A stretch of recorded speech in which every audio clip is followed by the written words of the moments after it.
De l'Évangile de Jésus-Christ selon saint Marc, chapitre 8, versets 22 à 26. En ce temps-là, Jésus et ses disciples arrivèrent à Bethsaïde.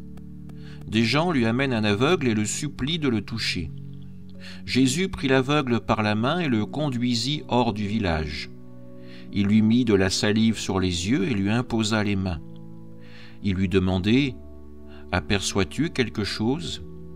Levant les yeux, l'homme disait « J'aperçois les gens, ils ressemblent à des arbres que je vois marcher. » Puis Jésus, de nouveau, imposa les mains sur les yeux de l'homme.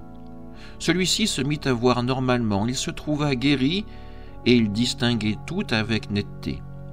Jésus le renvoya dans sa maison en disant « Ne rentre même pas dans le village. » Acclamons la parole de Dieu.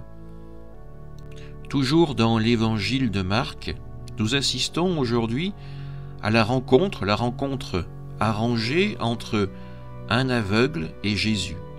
En effet, des gens lui amènent un aveugle et le supplient de le toucher. Et c'est ensuite cet échange entre Jésus et cet homme aveugle qui nous est raconté dans l'Évangile. Nous assistons encore une fois à un acte de guérison de la part de Jésus. À la différence des autres récits de guérison, nous voyons que Jésus s'y reprend ici à 2 fois pour que l'homme retrouve la vue et puisse voir normalement. Il se trouva guéri et il distinguait tout avec netteté. Nous pouvons nous demander si l'action de Dieu a été empêchée de pleinement agir la première fois. Nous savons que la puissance de Dieu est infinie, que rien ne peut s'y opposer. Alors pourquoi, finalement, est-ce que Jésus a dû poser un 2e acte dans la continuité du premier pour faire opérer cette guérison? Et nous pouvons peut-être, pour y répondre, nous tourner vers une expérience que bien souvent nous avons eue lorsque nous avons reçu le sacrement de la réconciliation.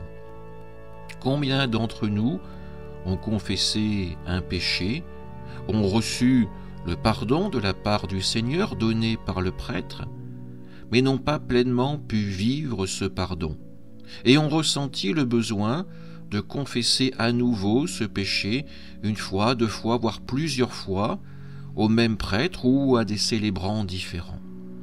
Oui, la grâce de Dieu nous est donnée, elle nous est pleinement donnée, mais notre capacité à pleinement l'accueillir, à pleinement la vivre, est aussi limitée par notre expérience, par ce qui fait notre histoire, notre personnalité. Aujourd'hui, nous sommes invités par Jésus à nous laisser faire pleinement par son amour et par sa grâce, à la laisser véritablement agir en nous pour nous mener à la véritable conversion et voir avec netteté, avec joie, ce que Jésus nous donne réellement. Amen.